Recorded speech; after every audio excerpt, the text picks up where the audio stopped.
Les mardis à 11h30 dans l'émission Espresso, ne manquez pas la toute nouvelle chronique interactive Sandrine à la rescousse. C'est qui ça, Sandrine? À la rescousse de qui? De quoi? Salut, c'est Sandrine de Mobilisation 05. Le Terrible Tout, ça vous parle? La face du nom, ça vous dit quelque chose? Vous avez peut-être un peu de trouble avec les émotions de votre 05 ans? Alors venez nous le raconter et ensemble on trouvera une solution. Tous les mardis à 11h30. 11h30 minutes, bienvenue à la chronique. Oui, avec Sandrine à la rescousse. Bonjour Sandrine. Bonjour tout le monde. Attends un petit peu Sandrine. On va ouvrir le bon micro. Prise 2. Bonjour Sandrine. Rebonjour tout le monde. Ah oui, je m'entends là. Oui, c'est parce que là, à cause de la caméra, je voyais pas que j'avais dans la tête. Oui, c'est parce qu'on a la caméra, on est en... Oui, oui. Le monde entier nous voit, nous regarde, nous entend. C'est fou. Pour la Tokyo. Ben oui, mais je sais pas parler le tokyotais. Je ne saurais pas faire. Moi non plus. Hey, Sandrine, oui. Aujourd'hui, là, tu parles d'un sujet, je pense, qui va interpeller beaucoup de mamans. Dans notre vie de mère, je pense que pas mal tout le monde, on vit la fameuse phrase brise-cœur qu'un de nos enfants nous dise un jour. Maman, je t'aime plus! C'est ça. Ça fait plus mal que le premier amoureux qui nous dit ça, hein? Oui. Ça fait plus mal que tout. Ça, c'est une peine de... C'est une grosse peine et en même temps, on s'entend que c'est les petits qui peuvent dire ça. Tout le monde n'a pas eu la chance de vivre cette expérience phénoménale, mais ça n'a pas le sens que nous on y met dans sa bouche, on s'entend. Hein. C'est un enfant, en général, quand ça sort, c'est parce qu'il est en colère, c'est parce qu'il n'a plus d'autres moyens d'exprimer son mécontentement. Donc ça sort comme ça. Pour lui, ça ne veut pas dire la même chose que pour nous, ça ne fait pas le même effet que pour nous. C'est une façon aussi non seulement de dire, de vraiment manifester, ok, il comprend bien que ça c'est quelque chose qui va puncher d'une certaine façon, sans vraiment savoir ce que ça veut dire. Oui, mais c'est ça. C'est comme, ok, là il faut vraiment que je dise que je suis pas content, et en même temps, c'est un appel au secours, entre guillemets, c'est un besoin d'être rassuré. Donc je vais pas tout de suite lancer mon punch là, mais c'est vraiment ça, c'est besoin d'être rassuré, c'est une façon pour lui, une des premières façons de dire je suis pas content, mais c'est pas un enfant définir si c'est de la colère, de la tristesse, c'est trop difficile pour lui, c'est pas clair dans tout ça. Mais le je t'aime plus, c'est quelque chose qui je t'aime plus, ça on l'entend régulièrement, fait qu'on sait que à 3 ans, 4 ans, 5 ans, on sait que c'est quelque chose qui est comme oh là ça va dire ce que ça veut dire. Ben ça veut dire que je suis pas content, hein, que je suis pas content, puis que je veux te le dire, je veux que tu le saches, puis voilà, je suis fâchée. Oui, hein, parce que c'est des paroles puissantes. Quand ça vient de ton enfant, c'est certain qu'en tant que parent, on le prend comme oh! Ouais, c'est ça. On se dit toujours ça arrivera jamais à moi. C'est pas possible. Ben oui, ça arrive, mais c'est pas la fin du monde. Hein, c'est pas la fin du monde. C'est vraiment première chose, c'est de pas le prendre comme un je t'aime plus d'un adulte ou de ce que nous on pourrait dire. Ça n'a pas cette signification-là. C'est vraiment juste une expression de je suis vraiment très fâchée, puis en même temps, il y a peut-être derrière un petit comme bon, ben, je sais que tu as peut-être un peu raison, mais ça me tente pas que tu aies raison, maman, fait que fait que voilà, toc, j'ai plus rien à dire, fait que voilà, je dis ça. Il n'y a comme plus rien à dire après ça, hein. On dirait que cette phrase-là, voilà. Ça met comme c'est comme une douche froide un peu sur l'ambiance qui règne. Puis ça me fait juste faire un petit coup, on en reparlera plus précisément dans d'autres chroniques, mais c'est aussi le fait qu'on mélange ou on mixe beaucoup le comportement par rapport à l'enfant. Quand on dit à un enfant, t'es pas gentil, t'es pas beau, t'es pas ceci, t'es pas cela, t'es méchant, non, c'est comme, c'est le même sens pour lui, ça va avec ça. Il faut faire la différence entre l'enfant et le comportement. Puis quand il dit « je t'aime plus », ben c'est parce qu'il a entendu probablement de vous ou de quelqu'un d'autre. Puis je suis pas en train de vous culpabiliser. Là, c'est des choses qu'on doit réfléchir parce ça part vite puis on s'en rend compte après. Mais c'est c'est le comportement qu'on n'aime pas, c'est pas l'enfant. Donc quand on dit à un enfant c'est pas gentil, c'est pas gentil ce que tu viens de faire, c'est pas toi qui n'es pas gentil, c'est ce que tu viens de faire qui n'est pas gentil, c'est très très différent. L'enfant il fait pas la différence à ce moment-là, là. Puis il s'entend tellement dire bah t'es pas gentil. Oui mais là t'es pas gentil, bon, ben moi je t'aime plus. C'est pareil, c'est pareil. Fait que déjà là, c'est une façon de rentrer dans l'espace de ok, il y a une différence entre la personne et son comportement, puis ça c'est important d'aller le travailler en amont. Mais on en reparlera plus précisément à d'autres moments. À d'autres moments, pas à d'autres mamans, mais à d'autres mamans aussi, mais à d'autres moments. Parce qu'il y a toute une panoplie de phrases comme ça, le punché, là, où on sait, là, il y a plein de familles reconstituées, puis la journée que ton beau-fils te dit « t'es pas ma mère ». Oui, c'est dans cette catégorie-là un peu que ça fait comme « hey, ho ». Sauf qu'il y a une réalité, entre guillemets, dans le « t'es pas ma mère » du jeune de 14, 15, 16, 17 ou un peu avant, et le « t'es plus ma mère » du petit qui a 3 ans, puis comme « ben voyons donc, je peux te jurer que je suis ta mère parce que je m'en souviens encore comment t'es sortie ». Je me souviens. Oui, donc le t'es plus ma maman, ça aussi, c'est comme, c'est dans la même game là. Je t'aime plus, t'es plus ma maman. C'est juste une façon pour l'enfant aussi de couper un peu, de s'autonomiser d'une certaine façon. Puis c'est maladroit, bien évidemment. Tu sais, c'est un enfant là, petit, puis il cherche encore les mots, il cherche les choses, il cherche à manifester ce qui est pas d'accord. Mais qu'est-ce qui peut être, parce que de toute façon quand il pleure, quand il crie, ok, ça va finir par que. Mais là, cette phrase-là, la première fois qu'il l'a dit, puis qu'il voit l'effet que ça fait, c'est comme, oh, là, je viens de trouver quelque chose. Non, parce qu'il y en a, j'ai connu des mamans qui ont pleuré parce que ça venait les chercher profondément. Mais là, Sandrine, tu vas avoir comme des solutions pour nous. Mais j'espère. J'ai envie qu'on ait en musique. Écoute, là, j'ai tapé Maman. Bon, là, j'ai trouvé Maman Amour de Gérard Lenormand. Oh mon Dieu, ça doit être pas tout jeune, ça? Non, ça n'a pas l'air tout jeune. Ben, 1981, quand même. C'est l'époque du spray net. Oui, c'est ça. Avec, oui. La grosse boule devant les cheveux, là, sur la tête. Puis, ouais. Ah mon Dieu, j'ai eu ça. La sélection salon aux pommes. Oui. Ça tient toute bout. Ça tient toute de bout. On va entendre ça. Après ça, au retour, Sandrine... Prenez un crayon, prenez un papier, puis on va prendre des notes. Oh, c'est beau ça. Allez chercher ça durant la pause. On revient avec Sandrine à la rescousse. Oh, non. Maman, j'ai besoin de toi. Bon, maman, j'ai besoin. C'est très Hawaï, ça va nous ramener du soleil un peu aussi, c'est bon. Hey, mais bien envie. Ouais, il y a envie, ouais.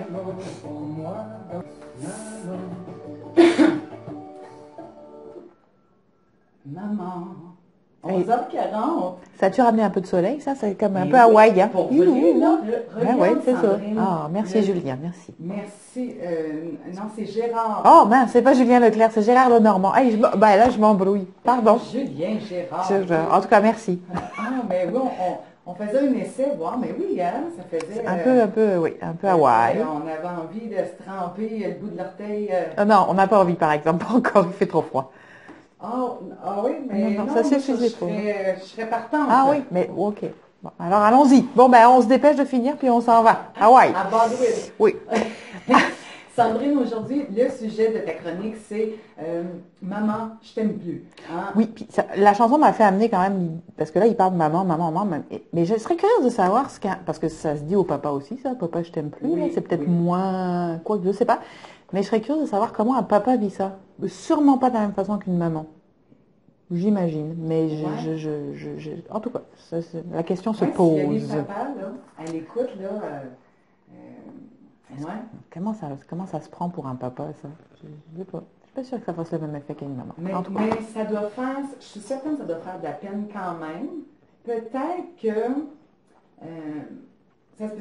que les femmes, là, puis là, aussi pute, on extrapole. C'est ça, qu'on va être plus expressive ou plus émotive à le dire. Peut-être que l'homme, ça va peut-être plus se passer en dedans, peut-être.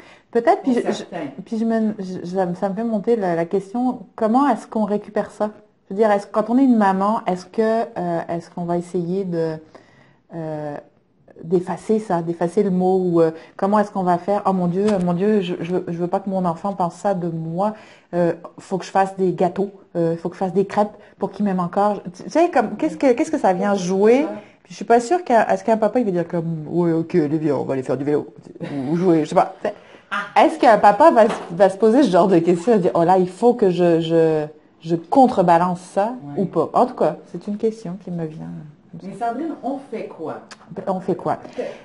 Alors, on fait quoi, puis qu'est-ce qu'il ne faut pas faire?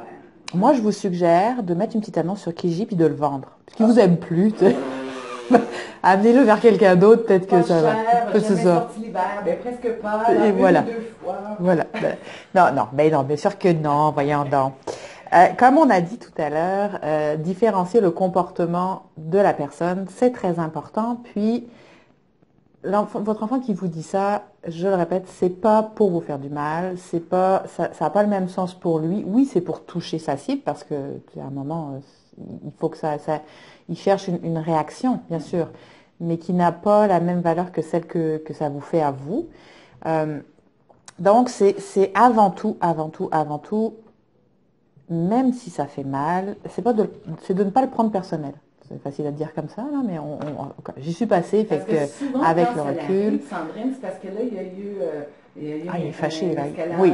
Et Oui. puis, là, c'est parce que souvent, le parent dit non, ça, je ne veux pas. Là, l'enfant, puis là, il y a comme. Ça monte en émotion pour en arriver à je t'aime plus. C'est ça. Puis là, ça fait comme. Là, tout s'arrête. Alors, l'idée, c'est surtout pas de dire, moi non plus d'abord. Ben non, hein. Non. Parce que quand on est conscient, là. On est conscient, mais quand on se rappelle, hein, la dernière fois, on a parlé des cerveaux, puis celui qui part, etc. Là, quand on est fâché comme ça, tout le monde, ça peut sortir comme, là, tu m'as fait mal, je vais piquer à l'inverse. C'est pas réfléchi, là, mais ça peut aller du tac au tac. Donc, c'est pas conscient. On le fait pas exprès, évidemment. Mais des fois, ça sort, puis on fait que, oups, trop tard. Donc, l'idée, c'est vraiment pas ça, mais c'est plutôt d'aller rassurer l'enfant, puis de se rassurer soi-même, puis d'oser lui dire, moi, je t'aime pareil. Et justement, d'aller préciser que c'est la situation qu'on n'aime pas, c'est le comportement qu'on n'aime pas, c'est qu'il a le droit d'être fâché, et aussi que malgré tout, quand il dit ça, ça fait mal. Ça me rend triste. Oui. On peut dire ça à un enfant, je veux dire, ça empêche, mais ça empêche pas de. Qu'est-ce que tu viens de dire à maman? Ça me fait de la peine. C'est ça, ça me fait de la peine. Puis moi, je t'aimerais toujours parce que tu es mon enfant, parce que peu importe parce que quoi là, en fait, le parce qu'on sent, c'est pas tant ça qui est important, c'est moi, je vais t'aimer pareil. Tu as le droit d'être fâché. Et quand tu me dis ça, ça me fait de la peine, ça me fait mal, ça me rend triste. Et surtout, on fait pas comme, ok, puisque c'est ça, soit c'est comme, moi non plus je t'aime plus, soit, bon, ok, d'abord, tiens, je te le donne finalement. Non. Non. On veut pas ça parce que la structure est importante pour l'enfant, puis ça lui permet de se stabiliser, d'avoir, les règles sont importantes. Ça aussi, c'est quelque chose dont on parlera un peu plus profondément. Précisément, c'est mieux. Mon Dieu, Seigneur. Oui, c'était profond ce matin. Un peu plus précisément, les règles sont importantes. Les règles nous structurent. Je veux dire, on vit dans un monde où, s'il n'y avait pas de règles, on serait bien embêté. Parce qu'on ne saurait pas quoi faire, finalement. Donc, les règles nous permettent de parfois les dépasser un petit peu pour les valider. Et elles sont importantes. Et surtout, dans la construction de l'enfant, les règles sont importantes. Donc, l'éducation libre sans règles est plus perturbatrice pour un enfant que un minimum. Ça veut dire qu'il faut vraiment le coincer là. Mais c'est important. Donc quand il nous dit je t'aime plus papa, je t'aime plus maman, moi je t'aime pareil, ça n'empêche que si j'ai dit non, ça reste un non. Okay? Et on fait bien la différence entre le comportement et la personne ou la situation de la personne. Puis c'est vraiment ça qui est important. Puis de se permettre de dire que on n'aime pas ça pareil. Là. Je veux dire, pas ça, s'entendre dire je t'aime plus ou je t'aime pas. Puis donc c'est de vraiment rester, prendre une grande respiration, se dire que c'est pas volontairement aussi intense que ce que ça fait à l'intérieur que l'enfant l'a dit, et surtout de le valider dans le fait que vous allez toujours l'aimer. Parce que c'est ça qu'il vient chercher finalement. Oui. C'est une façon de se rassurer, de dire, ok, j'ai fait une bêtise. Dans la tête d'un enfant, puis on est dans l'inconscient, dans la tête d'un enfant, j'ai fait une bêtise, on m'aime plus. Non, c'est ça, je me fais chicaner. C'est ça, c'est comme je risque de perdre quelque chose. Oui. Fait qu'on veut pas ça, là. Non. On veut pas ça, on veut le rassurer, puis que pour que la prochaine grosse bêtise, plutôt que de la cacher sous le tapis, ben, ils viennent vous le dire, genre. Tu sais, mais s'il est rassuré qu'il perdra pas l'amour de ses parents, et que malgré que lui ait lancé cette phrase-là pour aller valider quelque chose finalement, OK, il n'y a pas de danger. Fait que oui, il va faire des bêtises, peut-être, parce que je suis sûre qu'il y a des grands qui en font encore des bêtises. Donc, oui, il va faire des bêtises, mais il va pas perdre l'amour de ses parents. Puis ça, c'est super important pour l'estime, pour la confiance en soi, puis pour tout l'avenir, là. C'est vraiment de valider ça. Tu m'aimes plus, OK, tu as le droit de plus m'aimer pour l'instant. Bon, tu as le droit. En tout cas, tu m'aimes plus pour l'instant. Moi, je t'aime pareil. Par contre, j'aime pas quand tu me dis ça, parce que ça me fait de la peine. Mais le nom reste le nom. En disant ça, en tant que parent, ça peut faire une lumière, un petit déclic aussi. On dirait que moi, je serais embêtée de dire j'ignore ça pour justement pas nourrir, pour pas qu'ils comprennent trop à quel point ça fait mal, parce que ça peut devenir une arme pour plus tard aussi de dire oh, que je me souviens, le dernier coup, j'y ai dit ça et ça lui a fait de la peine, ben, ping! Ouais, ben. Ça peut pas faire ça. On s'entend que donc, ça c'est ma croyance par exemple. Hein. Vous en faites ce que oui, vous on voulez change. là, c'est ça. Pour moi, l'être humain puis un enfant avant tout, il n'est pas fondamentalement méchant. Il cherche pas à faire du mal. Non. Ok, il va chercher à se protéger. De toute façon, il va chercher à se protéger. Se protéger, ça veut dire que si je te dis que je t'aime plus puis que tu me renvoies dans la face, ben moi non plus je t'aime plus, va dans ta chambre. Ça fait mal. Puis là, il va y avoir ce sentiment de crainte, de peur, de tout ça. Mais si en face de moi, j'ai une maman, un papa qui me dit, ben moi, je t'aimerai toujours. T'es mon fils, puis je t'aime. Et ça, j'aime pas quand tu me dis ça. Ben ça s'entend. Ça s'entend, puis Moi, je serais portée peut-être moi, à lui dire, un coup qui est calmé, on rigole, tu sais, peut-être de revenir un coup calmé, que sur l'émotion, que c'est ça qu'ils comprennent. Oui, elle me dit qu'elle m'aime, mais je l'ai dérangée quand je l'ai dit. Ce qui est important, en fait, c'est pas tant les mots que vous allez dire que ce que vous ressentez. Dans le sens que si vous lui dites « Oui, ben moi je t'aime quand même d'abord, hein, pas dans ta chambre !» Je suis pas sûre qu'ils le prennent bien. Hello, Kijiji! C'est ça. Fait que, non, effectivement, si c'est trop intense, à ce moment-là, on attend que toutes les choses se soient calmées, puis on en rediscute. Mais un enfant de 3 à 5 ans, ou même avant, mettons de 2 à 5, ou même à peu près, si vous attendez le lendemain pour lui parler de ça, là, c'est fini, là, c'est passé, on est passé à autre chose. Fait qu'il faut aussi être cohérent dans ça, puis de sentir ce que ça nous fait, d'être capable de l'exprimer, puis regarde, si vous n'êtes pas capable de l'exprimer la première fois, ce sera une deuxième fois, il y en aura une deuxième de toute façon.